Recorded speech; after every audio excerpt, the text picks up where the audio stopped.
Hazrat Abdullah bin Masud radiyallahu anhu says, two of the Quraysh and one of the Thaqafi, or two of the Thaqafi and one of the Quraysh, all three of them were sitting beside Allah's house.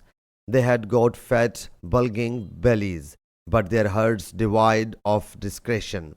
One of them said, "Do you think Allah Jalla Jalaluhu hears our discussion?" The other said, "He hears it when we talk aloud, but does not hear when we talk slowly." The third said, "When he hears our loud talk, he will definitely hear our faint voice." Whereupon Allah Jalla Jalaluhu revealed these words, "And when you would have gone hiding yourselves from him, lest your ears and your eyes and your skins should bear witness against you."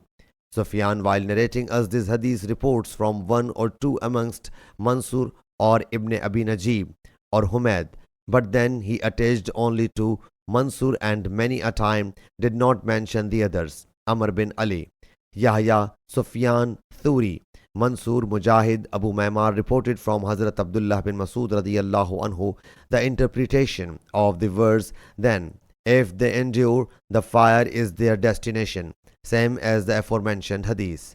Sahih Bukhari, hadith number 4817.